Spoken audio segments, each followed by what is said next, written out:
জামাত শিবির নিষিদ্ধের আদেশ প্রত্যাহার রাজনৈতিক অপকৌশল ছিল বললেন আইন উপদেষ্টা। সবাইকে সাধারণ ক্ষমা ঘোষণা জামায়াতের আমিরের। বিভিন্ন স্থানে বন্যা পরিস্থিতির উন্নতি হলেও নোয়াখালীতে অবনতি, বাড়ছে বিশুদ্ধ পানি এবং ত্রাণের জন্য হাহাকার। 11 জেলায় 31 জনের প্রাণহানি। এবং কোনো লুটপাটে বিএনপির নেতাকর্মীরা জড়িত নয় দাবি দলটির মহাসচিবের। অপরাধ পেলে ছাড় নয়।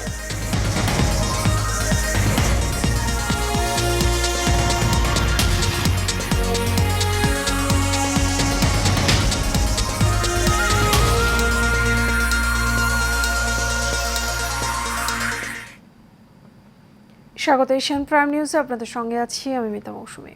শুনছেন বিআরবি কেবল ইন্ডাস্ট্রিজ লিমিটেড সংবাদ শিরোনাম। এবারে চলে যাব বিস্তারিত সংবাদে। জামাত শিবিরকে নিষিদ্ধ করে জারি করা প্রজ্ঞাপন বাতিল করা হয়েছে। দুপুরে স্বরাষ্ট্র মন্ত্রণালয়ের জননিরাপত্তা বিভাগ থেকে জারি করা প্রজ্ঞাপনে এ তথ্য জানানো হয়। এ বিষয়ে জামায়াতে নিযুক্ত আইনজীবী শিশির মুনির জানার, জুলুম করায় সাধারণ মানুষের আবেগ অনুভূতি জামায়াতের পক্ষে আরও শক্তিশালী হয়েছে। এদিকে উপদেষ্টা ডক্টর আসিফ নজরুল বলেন, বিশেষ উদ্দেশ্যে জামায়াত নিষিদ্ধ করা হয়েছিল। অন্যদিকে জামায়াতের আমির ডাক্তার শফিকুর রহমান জামায়াতের সাথে দীর্ঘদিন ধরে জুলুম এবং অন্যায়কারী রাজনৈতিক এবং অরাজনৈতিক সবাইকে সাধারণ ক্ষমা ঘোষণা করেছেন। বাতেন বিপ্লবের রিপোর্টে বিস্তারিত। সন্ত্রাস বিরোধী আইন 2009-এর 18-1 ধারার ক্ষমতা বলে জামাত ইসলামী ছাত্র শিবির সহ এর সব অঙ্গ সংগঠনকে রাজনৈতিক দল ও সংগঠন হিসেবে নিষিদ্ধ সংক্রান্ত 1 আগস্টের প্রজ্ঞাপন বাতিল করা হয়েছে। প্রজ্ঞাপনে বলা হয়, বাংলাদেশ জামাত ইসলামী ইসলামী ছাত্র শিবির সহ এর অঙ্গ সংগঠনের সন্ত্রাস সহিংসতার সঙ্গে সম্পৃক্ততার সুনির্দিষ্ট কোনো তথ্য প্রমাণ পাওয়া যায়নি। সরকার বিশ্বাস করে জামাত ইসলামী ইসলামী ছাত্র শিবির সহ এর অঙ্গ সংগঠন সন্ত্রাসী কার্যকলাপের সঙ্গে জড়িত নয়। জামায়াতের নিষেধাজ্ঞা প্রত্যাহার নিয়ে আইনজীবী শিশির মোহাম্মদ মুনির বলেন, অন্যায়ভাবে জামাতকে নিষিদ্ধ করা হয়েছিল। জামায়াতের বিরুদ্ধে আওয়ামী সরকারের করা জুলুমের কারণে সাধারণ মানুষের আস্থা জামাতের প্রতি আরও মজবুত হয়েছে বলেও জানান তিনি। আমি বলেছিলাম যে গতকালকেই করার কথা ছিল, যেহেতু প্রক্রিয়াটা একটু লম্বা, আইন মোতাবেক আইনের প্রত্যেকটি ধারা উপধারা ফলো করে এই কাজ করা হয়েছে। আমরাও চেয়েছি আইনের কোনো ব্যত্যয় যেন না হয়, আইন মানতে যেন কারো কোনো আপত্তি না থাকে এবং আইনের ক্ষেত্রে যেন কেউ কখনো বলতে না পারে যে জামাত ইসলামী আইনের বাইরে কাজ করেছে। জামাতকে উদ্দেশ্য প্রণোদিতভাবে নিষিদ্ধ করা হয়েছিল জানিয়ে আইন উপদেষ্টা ডক্টর আসিফ নজরুল বলেন, ছাত্র জনতার গণ অভ্যুত্থানকে ভিন্ন খাতে প্রবাহিত করতেই জামাতকে টার্গেট করেছিল আওয়ামী লীগ। আওয়ামী লীগের নিষিদ্ধ করার দাবি ছিল, আওয়ামী লীগ 15 বছর ক্ষমতায় ছিল, করে নাই কেন? তার মানে তো তাদের বদ মতলব ছিল। 15 বছর তারা ক্ষমতায় ছিল, তারা তাদেরই সহযোগী সংগঠন বিভিন্ন মহল থেকে তারা এই ধরনের দাবি তুলেছে। আবার আমরা অতীতে দেখেছি আওয়ামী লীগ জামাতকে সাথে নিয়ে 1986-এর ইলেকশনে গেছে, 1988-এ সংসদে একসাথে পদত্যাগ করেছে। একসাথে পদত্যাগ করার পর একসাথে মতিউর রহমান নিজামী, প্রয়াত মতিউর রহমান নিজামী সাহেবের সাথে আওয়ামী লীগের সভানেত্রী সাংবাদিক সম্মেলন করেছেন। বলেছেন উনি শুধু আওয়ামী লীগের লিডার না, উনি সকল বিরোধী দলের নেতা। এদিকে সাংবাদিকদের সাথে মতবিনিময় সভায় জামাতের আমির ডাক্তার শফিকুর রহমান অতীতের সকল জুলুম অন্যায় ক্ষমা করে দিয়ে বলেন, শাসক যেন সমাজের কাউকেই দাস মনে না করে, এমন সমাজ ব্যবস্থাই গড়ে তুলতে চান তিনি। হয়তোবা কেউ কেউ চেয়েছিলেন যে এরকম কিছু একটা করলে জামাতে ইসলামী তার সমস্ত শক্তি নিয়ে রাস্তায় নামবে, প্রতিবাদ করবে, তখন অন্য কিছু হবে এটাকে কেন্দ্র করে, এবং যে মূল ইস্যুর স্রোতধারা তৈরি হয়েছিল এটা তখন ওইদিকে চলে যাবে, এই ইস্যুটা চাপা পড়বে। আমাদের দেশে কয়েক বছর ধরে আমরা শুনে আসছি যে এক ইস্যুতে আরেক ইস্যু চাপা পড়ে যায়। এটা হয়তো চাপা দেওয়ার মতো একটা জায়গা থেকে এটা হয়ে থাকতে পারে। যারা করেছেন তারা ভালো জানেন। আপনাদেরকে সাক্ষী রেখে বলছি যে রাজনৈতিক দল হিসাবে কারো প্রতি আমাদের কোনো ক্ষোভ নেই। সমাজ থেকে ভয় সংস্কৃতি দূর করতে হবে বলেও মন্তব্য আমিরে জামাতের। বাতেন বিপ্লব, এশিয়ান টেলিভিশন, ঢাকা।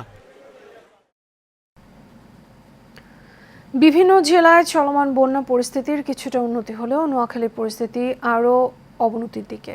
এদিকে দুর্গত এলাকায় দেখা দিয়েছে বিশুদ্ধ পানি এবং খাদ্য ঘাটতি।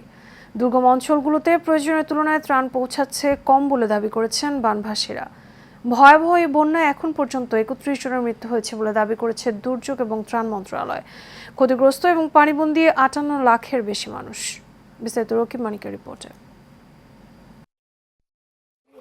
ফেনী কুমিল্লায় বন্যা পরিস্থিতির কিছু উন্নতি হয়েছে, পানি কমতে শুরু করেছে, তবে চাঁদপুর নোয়াখালী কিছু জায়গায় রয়েছে অপরিবর্তিত। পানি নামতে শুরু করলেও ত্রাণ সংকট দেখা দিয়েছে দুর্গম এলাকাগুলোতে, রয়েছে বিশুদ্ধ পানির সংকট। আমরা জামা কাপড় ছাড়া অন্য কিছু আনতে পারিনি, বুঝেননি। আর ছোট বাচ্চা দুধ খায়, একটু আলগা খাইলে একটু ভালো হইব। আমরা নিজেরা খাওয়া দাওয়া পাচ্ছি, বাচ্চাদের কোনো খাওয়া দাওয়া পাচ্ছি না। দুর্যোগ ও ত্রাণ মন্ত্রণালয়ের তথ্য মতে সারা দেশে বন্যায় ৩১ জনের মৃত্যু হয়েছে, মৌলভীবাজারে 2 জন নিখোঁজ রয়েছে। মৃতের সংখ্যা ৩১ জন, এর ভিতরে কুমিল্লা 12, ফেনী 2, চট্টগ্রাম 5, খাগড়াছড়ি 1, নোয়াখালী 6, ব্রাহ্মণবাড়িয়া 1, লক্ষ্মীপুর 1 এবং কক্সবাজার 3 জন। নতুন করে অঞ্চল প্লাবিত না হলেও পানিবন্দী রয়েছে 58 লাখ মানুষ। দেশের 11টি জেলায় 73টি উপজেলা বন্যা প্লাবিত হয়েছে। রকিব মানিক, এশিয়ান টেলিভিশন, ঢাকা। কোনো লুটপাটে বিএনপির কর্মীরা জড়িত নয় বলে জানিয়েছেন দলটির মহাসচিব মির্জা ফখরুল ইসলাম আলমগীর। এমন কাজে কেউ জড়িত থাকলে দোষীদের বিরুদ্ধে ব্যবস্থা নেওয়া হচ্ছে বলেও জানিয়েছেন তিনি। সকালে দলের গুলশান কার্যালয়ে আয়োজিত এক ব্রিফিংয়ে এসব কথা বলেন বিএনপি মহাসচিব। বিস্তারিত মনোরা নামের রিপোর্টে। গুলশানে বিএনপির চেয়ারপারসনের কার্যালয়ে স্থায়ী কমিটির বৈঠক শেষে এই ব্রিফিং এর আয়োজন হয়। কোন রকম দুর্বৃত্তায়নের সঙ্গে বিএনপি বা বিএনপি অঙ্গ সংগঠন নেতাকর্মীরা জড়িত নয়। ব্রিফিংয়ে বিএনপির মহাসচিব মির্জা ফখরুল ইসলাম আলমগীর বলেন, ছাত্র জনতার বিপ্লবকে নস্যাৎ করতে বিদেশ থেকে প্রচারণা চালানো হচ্ছে।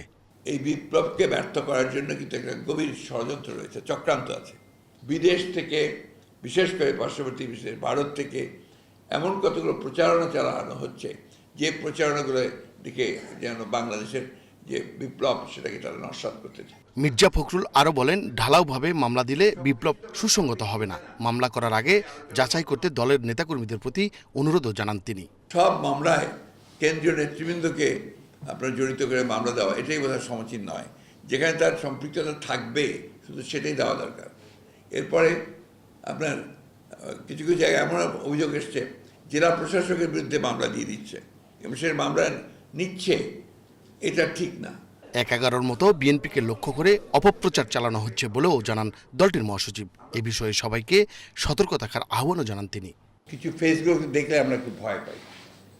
আরও কিছু দেখি যাদের আপনার কোনোদিন দেখিনি, হঠাৎ করে তারা আপনার মিডিয়াতে ফ্রন্ট পেজে চলে আসছে, তার বক্তব্য, তাদের থিওরি এগুলো আপনারা প্রচার করছেন। এটা সুস্থ গণতান্ত্রিক প্রক্রিয়ার জন্য খুব আমার কাছে মনে হয় যে খুব একটা আপনার ভালো বিষয় না। মন্ডলের নাম, এশিয়ান টেলিভিশন, ঢাকা। বন্যার্তদের পাশে এবার দেশের শীর্ষ শিল্পগোষ্ঠী বসুন্ধরা গ্রুপ সহযোগিতায় দিনভর কাজ করছেন শিক্ষার্থীরা। চলমান বন্যা পরিস্থিতিতে মানুষের কল্যাণে তারা সব ধরনের চেষ্টা চালিয়ে যাবেন বলে জানিয়েছেন। এর মধ্যে কয়েক জেলায় ত্রাণ পৌঁছেছে বসুন্ধরা গ্রুপ। চলমান রয়েছে ত্রাণ বিতরণ কার্যক্রম। বাতিন বিপ্লবের রিপোর্ট। চিড়া, মুড়ি, গুড়, বিস্কুট, স্যানিটারি ন্যাপকিন, পানি, স্যালাইন, ত্রাণ সামগ্রীর চলছে প্যাকেজিং। বসুন্ধরার কর্মীদের সাথে ত্রাণ কাজে দিনভর ব্যস্ত দেশের দুরন্ত তারুণ্য শিক্ষার্থীরা। নিরাপদ রাখতে পলিথিনের প্যাকেট বা বস্তায় ভরা হচ্ছে ত্রাণ সামগ্রী। দুর্গত এলাকায় কয়েক দফায় ত্রাণ পৌঁছে এসেছেন শিক্ষার্থীরা। সামনে আবারও যাওয়ার প্রস্তুতি। বসুন্ধরা গ্রুপের সঙ্গে যোগাযোগ করি, তারা 25,000 ত্রাণ দেওয়ার জন্য বলছিলেন। ফার্স্টে ভাষায় প্রকাশ করে দিতে পারবো না, ওখানে এতটা খারাপ অবস্থা। এটা তো আমার দেশেরই মানুষ, আমার দেশের জন্য। এখন আমরা যদি না গায়ে আসি তাহলে কে আসবে? মানুষের জন্য যদি কিছু করতে পারি তাহলে আসলে ভালো লাগবে মনে হয়েছে, তাই এখানে আসা। ক্ষতিগ্রস্তদের বাঁচাতে ত্রাণ কার্যক্রম চলমান থাকবে বলে জানিয়েছে বসুন্ধরা গ্রুপ। যতদিন প্রবলেম সলভ না হবে বসুন্ধরার পক্ষ থেকে আমরা আশা করি এটা আমরা দিয়ে যাবো। এতদিন ডেভেলপমেন্ট কিছু ওয়ার্ক আছে, বন্যা চলে গেলে পরে সেটাও আশা করি বসুন্ধরা আগে আসবে। এখান থেকে শুরু করে একদম বানবাসী মানুষের দোরগোড়া পৌঁছানো পর্যন্ত সম্পূর্ণ ব্যয়ভার বসুন্ধরা গ্রুপ বহন করছে। পানিবন্দীদের সহযোগিতায় ঢাকা থেকে দুর্গম এলাকায় যাতায়াতের সব ব্যবস্থাও করেছে বসুন্ধরা গ্রুপ। বাতিন বিপ্লব, এশিয়ান টেলিভিশন, ঢাকা। ফেনীর বন্যা কবলিত 1200 পরিবারের মাঝে ত্রাণ সহায়তা প্রদান করেছে বাংলাদেশ রেড ক্রিসেন্ট সোসাইটি। গত মঙ্গলবার বন্যা দুর্গতদের মাঝে বিশুদ্ধ পানি এবং চিকিৎসা সেবাও প্রদান করে তারা। বন্যা পরবর্তীতে ক্ষতিগ্রস্তদের পুনর্বাসনের পাশে থাকবে রেড ক্রিসেন্ট সোসাইটি, এমনটাই জানান সংশ্লিষ্টরা। ফেনী থেকে ফিরে রফিকুল ইসলাম রলি রিপোর্ট, জানাচ্ছেন কাউসার আহমেদ, ক্যামেরায় ছিলেন আবির হোসেন। চোখের দৃষ্টিসীমার বাইরে পর্যন্ত থই থই করছে পানি। ফেনীর ইতিহাসে স্মরণকালের ভয়াবহ বন্যা এটি। মঙ্গলবার বন্যা কবলিত সেসব মানুষের পাশে দাঁড়াতে সরেজমিনে ফেনীর কয়েকটি উপজেলা পরিদর্শন করেন বাংলাদেশ রেড ক্রিসেন্ট সোসাইটির চেয়ারম্যান অধ্যাপক ডাক্তার এম.ইউ. কবির চৌধুরী। ঘরবাড়ি পানি নিচে তলিয়ে যাওয়ায় দুর্দশাগ্রস্ত মানুষের মাঝে বিশুদ্ধ খাবার পানি এবং শুকনো খাবার, মোমবাতি ও দেশলাই সহ প্রয়োজনীয় উপকরণ বিতরণ করেন তিনি। এরপর বন্যা দুর্গত মানুষদের জন্য রেড ক্রিসেন্ট সোসাইটির মেডিকেল ক্যাম্প পরিদর্শন করেন। এ সময় অধ্যাপক ডাক্তার কবির চৌধুরী বলেন, সরকারের পাশাপাশি বন্যা দুর্গত মানুষের পাশে সবসময় সহায়তার হাত বাড়ায় রেড ক্রিসেন্ট সোসাইটি। এই কার্যক্রম অব্যাহত থাকবে বলে জানান তিনি। এইরকম ভয়াবহ বন্যা কোথাও হয় নাই, কারণ এটা আকস্মিক। বলা হচ্ছে যে এটা 109টা যে গেট আছে, স্লুইস গেট ফারাক্কার খুলে দেওয়া হয়েছে এবং ইন্ডিয়া থেকে এত জোরে পানি আসছে, মানুষ বোঝার আগেই প্রথম তলা ডুবে গেছে, ছাদে বন্ধ জিনিসপত্র নিয়ে যেতে পারে না। এই ভয়াবহ বন্যা দেখে আমাদের খুবই আমরা সিম্পেথি করি ওদের জন্য, এবং যতটুকু সম্ভব যৎসামান্য আমরা বাংলাদেশ সরকারের এবং বাংলাদেশ যে মিনিস্ট্রি অফ হেলথের সঙ্গে সহযোগী প্রতিষ্ঠান হিসেবে আমরা সবসময় অগ্রগণ্য। আমাদের ভলান্টিয়াররা একদম রিমোট এরিয়ায় যাচ্ছে, কিন্তু এখানে ভেহিকল না থাকার জন্য রিমোট এরিয়া যেতে পারি নাই, যতটুকু সম্ভব আমরা দিয়েছি। একই সাথে বন্যা পরবর্তীতে এ সকল মানুষদের পুনর্বাসনেও সংগঠনটি কাজ করবেন বলে জানান সোসাইটির চেয়ারম্যান। এখন যেটা পানি নামলে রোগ শোক দেখা দেবে, ডায়রিয়া দেখা দিবে, বিভিন্ন জ্বর, ভাইরাস, ফিভার। সেই জন্য আমাদের ওষুধ প্রতিদিন আমাদের টিম সদা প্রস্তুত। আমাদের হলি ফ্যামিলি মেডিকেল কলেজ হসপিটাল থেকে অলরেডি টিম এখানে প্রস্তুত আসবে, এবং প্রত্যেক টিমে 5 থেকে 7 জন ডাক্তার, নার্স, মিডওয়াইফ পর্যন্ত আমরা এখানে পাঠাচ্ছি। এ সময় IFRCর হেড অফ ডেলিগেশন আলবার্তো বোকানেগ্রা সহ সংগঠনটির ঊর্ধ্বতন কর্মকর্তারা উপস্থিত ছিলেন। Before the floods arrive, we already informed the population to move to a higher ground or to do early harvesting. So that's the first step that we do. The second thing is we ensure that the information is flow to the population so that they go to safe places when the floods come in and they are protected. Kausar Ahmed, Asian television.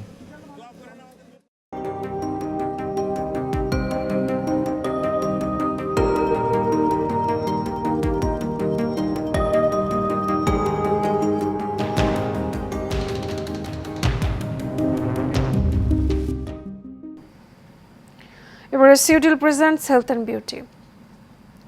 দেশের সব দুর্যোগে মানুষের পাশে দাঁড়ানো, বন্যা কবলিত এলাকায় ত্রাণ সহায়তা প্রদান, বন্যা দুর্গত মানুষদের বিশুদ্ধ পানি এবং মেডিকেল সেবা প্রদান করে যাচ্ছে বাংলাদেশ রেড ক্রিসেন্ট সোসাইটি। স্মরণকালে ভয়াবহ বন্যার কবলে পড়া ফেনী জেলার বন্যা পরিস্থিতি পরিদর্শন করে সংগঠনটির চেয়ারম্যান অধ্যাপক ডাক্তার এম.ইউ. কবির চৌধুরী আরও বলেন, শুধু ত্রাণ কর্মসূচি নয়, পরবর্তীতে সকল পুনর্বাসনেও পাশে থাকব। বিস্তারিত রফিকুল ইসলাম রলি রিপোর্টে। চোখের দৃষ্টিসীমার বাইরে পর্যন্ত থই থই করছে পানি। ফেনীর ইতিহাসে স্মরণকালের ভয়াবহ বন্যা এটি। মঙ্গলবার বন্যা কবলিত সেসব মানুষের পাশে দাঁড়াতে সরেজমিনে ফেনীর কয়েকটি উপজেলা পরিদর্শন করেন বাংলাদেশ রেড ক্রিসেন্ট সোসাইটির চেয়ারম্যান অধ্যাপক ডাক্তার এম.ইউ. কবির চৌধুরী। ঘরবাড়ি পানি নিচে তলিয়ে যাওয়ায় দুর্দশাগ্রস্ত মানুষের মাঝে বিশুদ্ধ খাবার পানি এবং শুকনো খাবার, মোমবাতি ও দেশলাই সহ প্রয়োজনীয় উপকরণ বিতরণ করেন তিনি। এরপর বন্যা দুর্গত মানুষদের জন্য রেড ক্রিসেন্ট সোসাইটির মেডিকেল ক্যাম্প পরিদর্শন করেন। এ সময় অধ্যাপক ডাক্তার কবির চৌধুরী বলেন, সরকারের পাশাপাশি বন্যা দুর্গত মানুষের পাশে সবসময় সহায়তার হাত বাড়ায় রেড ক্রিসেন্ট সোসাইটি। এই কার্যক্রম অব্যাহত থাকবে বলে জানান তিনি। এইরকম ভয়াবহ বন্যা কোথাও হয় নাই, কারণ এটা আকস্মিক। বলা হচ্ছে যে এটা 109টা যে গেট আছে, স্লুইস গেট ফারাক্কার খুলে দেওয়া হয়েছে, এবং ইন্ডিয়া থেকে এত জোরে পানি আসছে, মানুষ বোঝার আগেই প্রথম তলা ডুবে গেছে, ছাদে বন্ধ জিনিসপত্র নিয়ে যেতে পারে না। এই ভয়াবহ বন্যা দেখে আমাদের খুবই আমরা সিম্পেথি করি ওদের জন্য, এবং যতটুকু সম্ভব যৎসামান্য আমরা বাংলাদেশ সরকারের এবং বাংলাদেশ যে মিনিস্ট্রি অফ হেলথের সঙ্গে সহযোগী প্রতিষ্ঠান হিসেবে আমরা সবসময় অগ্রগণ্য। আমাদের ভলান্টিয়াররা একদম রিমোট এরিয়ায় যাচ্ছে, কিন্তু এখানে ভেহিকল না থাকার জন্য রিমোট এরিয়া যেতে পারি নাই, যতটুকু সম্ভব আমরা দিয়েছি। একই সাথে বন্যা পরবর্তীতে এ সকল মানুষদের পুনর্বাসনেও সংগঠনটি কাজ করবেন বলে জানান সোসাইটির চেয়ারম্যান। এখন যেটা পানি নামলে রোগ শোক দেখা দেবে, ডায়রিয়া দেখা দিবে, বিভিন্ন জ্বর, ভাইরাস, ফিভার। সেই জন্য আমাদের ওষুধ প্রতিদিন আমাদের টিম সদা প্রস্তুত। আমাদের হলি ফ্যামিলি মেডিকেল কলেজ হসপিটাল থেকে অলরেডি টিম এখানে প্রস্তুত আসবে, এবং প্রত্যেক টিমে 5 থেকে 7 জন ডাক্তার, নার্স, মিডওয়াইফ পর্যন্ত আমরা এখানে পাঠাচ্ছি। এ সময় IFRCর হেড অফ ডেলিগেশন আলবার্তো বোকা নিগ্রা সহ সংগঠনটির ঊর্ধ্বতন কর্মকর্তারা উপস্থিত ছিলেন। একসাথে শেষ করবো এশিয়ান প্রাইম নিউজ থেকে বিআরবি কেবল ইন্ডাস্ট্রিজ লিমিটেড সংবাদ শিরোনামগুলো জানাবো আরও একবার।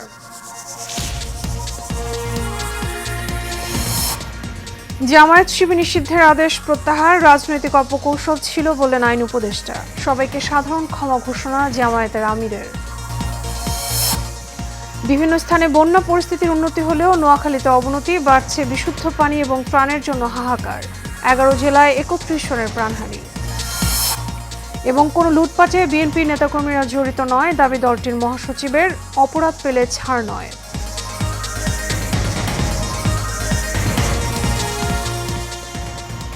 এছাড়া আমাদের এখনকার আয়োজন, আমাদের পরবর্তী সংবাদ দেখার আমন্ত্রণ রইল। এতক্ষণ সাথে থাকার জন্য ধন্যবাদ সবাইকে।